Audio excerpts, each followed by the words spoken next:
Assalamualaikum warahmatullahi wabarakatuh. Welcome back to podcast Al-Azhar Asharif Sumatera Utara. Aspire Aspire to to inspire.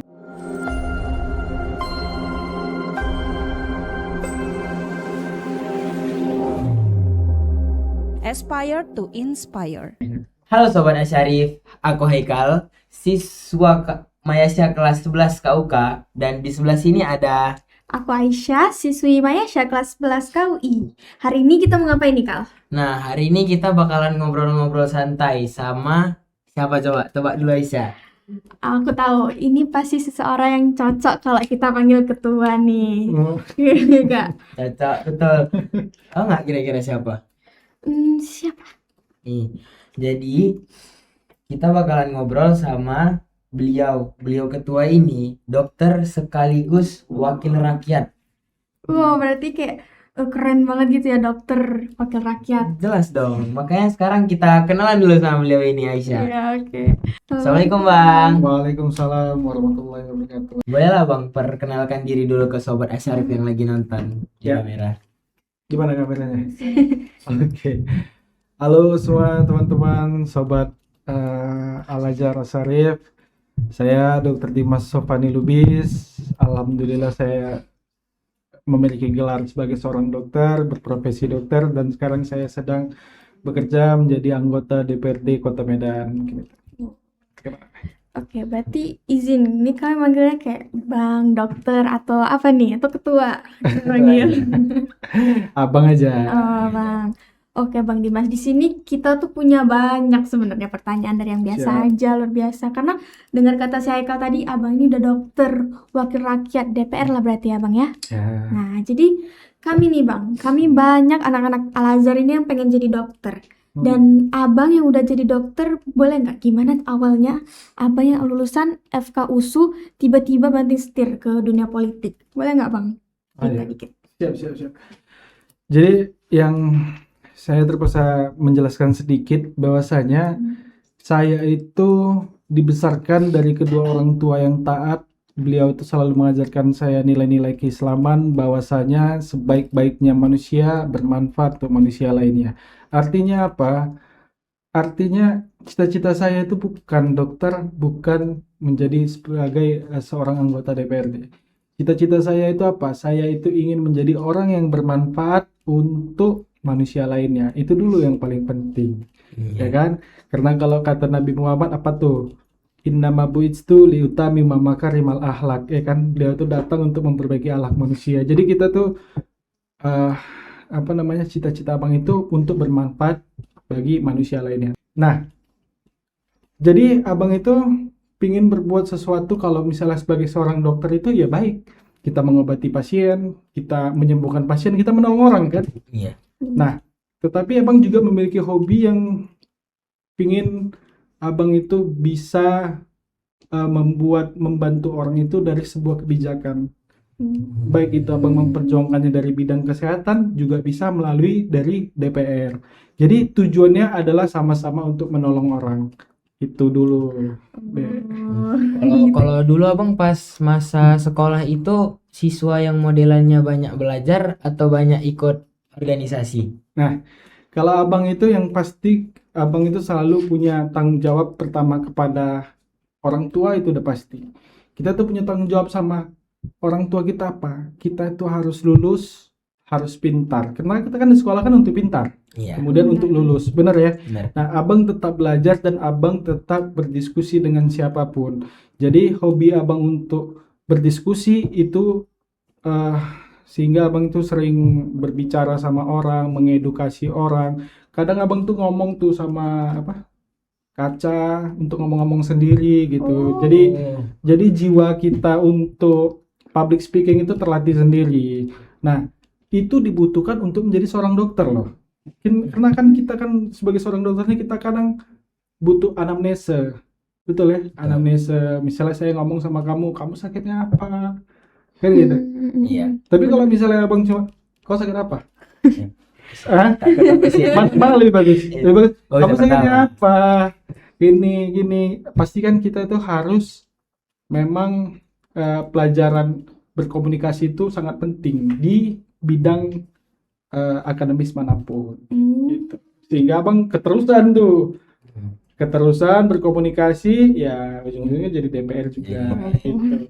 Berarti sekarang tuh abang masih ada praktek dokter gitu nggak bang? Kayak kalau misalnya abang dengar nih keluhan pasien, habis itu tiba-tiba sekarang keluhan masyarakat makin banyak gitu bang, gitu gimana tuh? Jadi abang itu setiap melakukan sesuatu itu abang selalu berusaha untuk profesional di bidangnya. Misalnya ada orang nanya nih, Pak Dokter, saya kebetulan sakit perut begini, ya abang punya keilmuan tentang itu ya, abang berikanlah informasi tentang penyakit dia, kemudian abang bisa menyarankan untuk memakai suatu obat tertentu begitu. Nah, tapi kalau untuk abang fokus tiap hari abang masuk ke klinik gitu segala macam, ya mungkin abang belum ada waktu sekarang. Tetapi abang cara membantu orang melewati apa? Melewati jalur kebijakan. Nah, alhamdulillah kita bisa cek juga mungkin di Instagram, di media sosial, di berita, di koran-koran, di apa ya pokoknya saluran-saluran berita. Di situ abang banyak memperjuangkan hak-hak masyarakat, pastinya tentang kesehatan itu pasti banyak. Mau itu terkait dengan apapun lah yang tentang kesehatan abang tetap perjuangkan lah gitu. Jadi Berarti ya, dokter Bang. untuk menyembuhkan, abang juga menyembuhkan tapi lewat kebijakan gitu. Waduh, keren. Baru kan tadi pas abang di Mapasa Building kan saya ada masuk bentar. Saya nengok kan abang itu penasihat ID Sumut ya kalau nggak salah. Ya. Itu ada nggak kira-kira masalah kesehatan yang lagi abang tangani di Kota Medan? Abang tidak ada menangani masalah tentang kesehatan. Paling abang kalau setiap turun ke masyarakat, abang menghimbau kepada masyarakat terkait tentang mungkin penyakit seperti DBD dan lain sebagainya. Kemudian untuk mengedukasi kepada masyarakat, mengingatkan untuk selalu imunisasi kepada anak-anaknya, karena kan penyakit campak ada mau apa namanya mau viral-viral lagi itu. Jadi abang hanya mengedukasi yang seperti itu. Tetapi terkait kebijakannya ya mungkin banyak tentang kesehatan gitu. Tadi dicek di ini aja di ya. Rupanya gitu ya bang. Menurut saya jadi dokter tapi juga jadi DPR. Ya. Jadi karena obrolan kita kayaknya agak berat lah ini. Gimana kalau supaya nggak berat kali, kita main game dikit dulu ya kan Ai? Boleh. Bikin apa ini kita? Gimana? Ini kami main game yang kayak pilih ini atau itu. Oke, siap. Iya, boleh. Pilih ini atau itu. Jadi kira-kira yang siapa yang bawa? Siapa bawa? Ladies first sih. Ala, this first. Oke. Misalnya nih bang, abang lebih nyaman pakai jas dokter atau pakai batik DPRD? Pastinya kita punya profesi ya. Aduh. Nah, profesi abang itu dari awal abang digembleng untuk jadi seorang dokter, pasti abang bangga lah pakai jas dokter. Nah, DPRD ini kan artinya kan wakil rakyat. Nah, abang kan juga bisa mewakili dokter, itu nggak sih? Dokter kan rakyat juga kan. Iya. Ya, jadi abang itu identitasnya adalah seorang dokter, seorang dokter. Nah, kebetulan saya diamanahkan untuk menjadi wakil rakyat gitu. Nah, wakil rakyat itu bukan kebanggaan. Menurut abang kayak gitu. Kenapa? Karena itu kan amanah. Ya. Amanah Iya dari sih, orang. Bang. Nah, yang jadi kebanggaan itulah adalah yang kita capai selama ini dari belajar, bekerja keras, yaitu seorang dokter. Gitu. Jadi intinya mau jas dokternya? Dokter. Jas dokternya, oke. Baru Keren, mantap. yang kedua bang, milih belusukan atau rapat sampai malam? Dua-dua baik sih. Karena kalau kita belusukan, itu kan kita langsung melihat apa keluhan dari masyarakat. Iya. Nah, rapat itu fungsinya apa? Itulah untuk memecahkan solusi dan masalahnya. Jadi itu dua hal yang berbeda. Susah kita untuk memilih mana atau mana. Karena ini satu kita melihat langsung di lapangan, yang satu lagi kita harus perjuangkan. Karena kalau kita nggak ikut dalam rapat nih, gimana kita memperjuangkan dan mempertahankan hak daripada masyarakat yang udah kita tengok tadi di belusukan gitu. Oke. Berarti kalau misalnya nih, abang lebih milih Ya, nanganin pasien yang panik atau rapat yang panas sekali berdebat terus gitu bang. Nah, lebih mending yang mana gitu? yang jelas abang dulu disumpah Ya. ada sumpah Hippokrates namanya. Ya, jadi sumpah abang itu artinya kalau ada pasien yang apa namanya urgensi, abang nggak peduli apapun, abang harus selamatkan dia. Jadi artinya masalah suka atau tak suka, dua-duanya jelas kita tidak sukai. Tapi kalau ditanya mana yang prioritas, menurut abang nyawa orang lebih prioritas. Nyawa Begitu. orang. Oke, mantap Bang. Jadi yang terakhir nih, Ya. ini menarik sih. Kayak abang lebih milih diskusi bareng HMI atau aksi lapangan sama Satma PP? Pastinya kita namanya berorganisasi itu kita nggak bisa memilih. Karena kita bagian daripada keluarga di masing-masing organisasi. Ya, harus Nah, netral. Ya. kita harus netral. Kenapa? Karena abang tuh punya prinsip, abang tuh tidak mau mengotak-ngotakkan diri abang. Abang pingin berkawan dengan semua orang. Jadi misalnya abang tuh pingin contoh, abang nih orang Mandailing, ya. Abang juga menjadi pengurus di Himalubis. Bis. Nah, abang juga jadi pengurus di Pujakusuma, Medan. Banyak job. Nah, jadi artinya Pujakusuma ini kan Jawa. Ya. Himalubis ini ya untuk Mandailingnya, Lubisnya. Jadi artinya abang mau berkawan sama semua orang. Jadi abang nggak bisa memilih-milih gitu. Nah, berarti tidak cukup lah ya Kak. Nggak soal kasihan abang ini harus dipilih dua pilihan yang susah nih. Ya udahlah, kita lanjut aja pertanyaannya, nggak usah yang berat-berat lagi lah Kak. Tolonglah. Apa aja. Jadi kan Bang, kata orang-orang kan dunia politik itu kan abu-abu. Habis itu kan banyak dramanya. Itu kayak mana caranya dokter, kan abang ini dokter, punya sumpah dan juga harus jujur. Kayak mana cara abang tetap menjadi pribadi dokter di dunia politik, Oke. di tengah-tengah medan politik? Gini, ini pertanyaannya memang kata orang dunia politik tuh abu-abu ya. Jadi sebenarnya untuk itu kita butuh integritas ya. Jadi kita itu harus butuh integritas yang kuat di dalam diri kita. Nah, banyak misalnya pilihan-pilihan nih ketika kita mau ngambil kebijakan, ada pilihan. Walaupun kebijakan ini tidak sempurna, tapi pilihlah mana yang terbaik gitu. Karena orang yang punya integritas itu dia tahu batas mana yang tidak boleh dilanggar gitu. Artinya kita tuh harus tetap punya integritas. Nah, kita aja nanti yang milih diri kita sendiri. Kita punya prinsip, kita punya integritas. Nah, ketika kita ajukan prinsip kita, integritas kita perkuat, nanti orang akan percaya dan menghormati kita. Nah, kita pilih, kita mau jadi orang yang dihormati atau kita yang tidak ingin dihormatin gitu.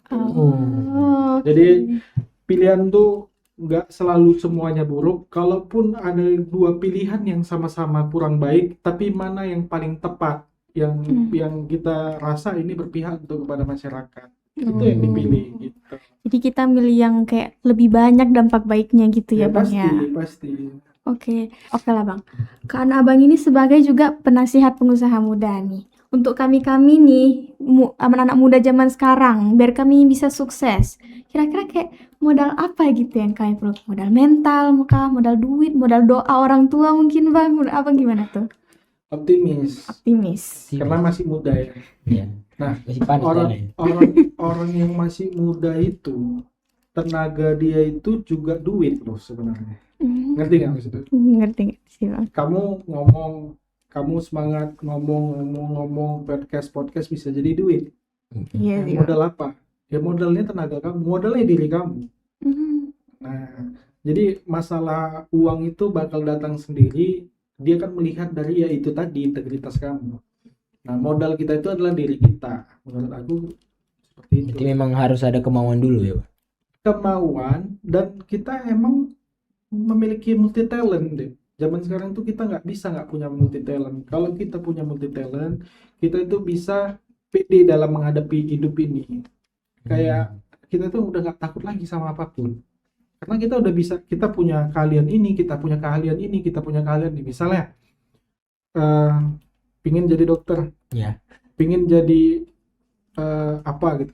Adik punya kemampuan tentang bidang biologi, adik juga kemampuan untuk mungkin membuat sesuatu di rumah, untuk menciptakan sesuatu di rumah. Terus kamu juga punya kemampuan misalnya podcast, komunikasi baik dan lain sebagainya. ilmu pertama ini kan komunikasi juga. Komunikasi yang paling bagus itu kita gampang meyakinkan orang gitu kan. Berarti kita nanti juga bisa jadi seorang pengusaha. Takut apa sama hidup ini? Takut takut apa? rugi. Kan nggak ada yang kita takutkan. Artinya kita punya multi talent gitu. Iya. Kita udah nggak ada lagi yang perlu kita takutkan kalau kita memang punya multi talenta. Hmm. Itu maksudnya. Yang paling penting berarti harus ada skill komunikasi dulu. Pasti komunikasi itu penting. Komunikasi itu penting. Kalau ilmu sales, ilmu marketing, misalnya kamu pengusaha, ada istilah, kalau abang mungkin kan pengusaha juga. Buatlah apa namanya? Buatlah penawaran yang nggak bisa ditolak orang. Dari mana caranya? Komunikasi. Dari komunikasi. Komunikasi. Oh, biar nggak miskom. Misalnya abang mau jual ini, gimana caranya ini abang jual, tapi kamu nggak bisa nolak lagi dengan komunikasiku. Diskon. Ya macam-macam caranya gitu, sehingga dia gak enak gitu kan, gak enak lah kalau nggak dibeli, ya udahlah belilah gitu. Kan itu kan ilmu marketing kita. Jadi komunikasi paling penting. Kenapa? Komunikasi ini juga berasal dari silaturahmi. Memang Nabi Muhammad juga mengajarkan bahwasanya silaturahmi itu memperpanjang rezeki kita, benar ya? Iya. Rezeki kita itu Benar-benar, dari ya. silaturahmi ya. Ya itu tadi, balik aja lagi. I'm strong because I depend on Allah, tadi itu balik aja ke sana semuanya. Ada 3 jenis doa. Yang pertama doa langsung dikabulkan. Yang kedua doa ditunda. Kita berdoa sekarang, tapi nanti dikabulkannya, ditunda. Ada doa yang ketiga itu dia sama sekali tidak dikabulkan, tapi dia diganti dengan yang lebih baik. Jadi artinya ya doa aja, kalau memang ini nggak dapat ya berarti kita memang baiknya ke tempat yang lebih baik aja. Nggak ada lagi yang ditakutkan kalau kita memang punya percaya sama Allah, itu aja. Menurut abang gitu, nggak ada lagi yang perlu takut. Kalau sebagai anggota dewan ada nggak kira-kira momen yang paling ngena gitu yang pernah abang alami? Kayak paling berbekas gitu, paling memberikan pengalaman lah untuk abang, yang buka jalan pikiran baru mungkin bang.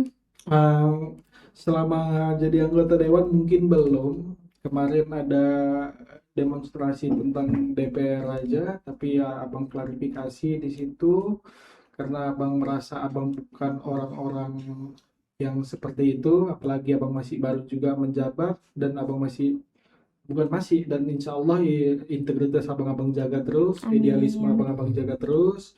Jadi abang nggak terlalu ini, paling mungkin waktu saat jadi anggota dewan pada saat pemilihan aja. Pertama kali kita jumpa sama masyarakat, kan kita masih ini ya, masih Pengalaman belum, baru ya. belum biasa lah, pengalaman baru ya, itu hal-hal baru aja biasa. Belum ada, sekarang kita masih baru ya. Abang Dimas ini kan berarti super sibuk berarti kan? Iya Udah nih. dokter, organisasi, DPR lagi. Itu kalau kayak mana cara abang melakukan manajemen waktu yang pas dan gak berserakan? Tentu kita punya strategi sendiri, artinya kita kan ada teman kita ada support system kita, artinya kita menjalankannya bersama tim kita. Nggak bisa kita mengerjakan semua sendiri gitu. Misalnya kita menemukan masalah nih di Kecamatan Medan Sunggal, di Kecamatan Medan Selayang, kan nggak mungkin saya tiap hari langsung turun ke situ. Iya sih. Untuk itu saya minta pembagian tugas, misalnya di dalam kecamatan ini saya ada tunjuk berapa orang untuk mengetahui masalah-masalah yang ada di situ, sini.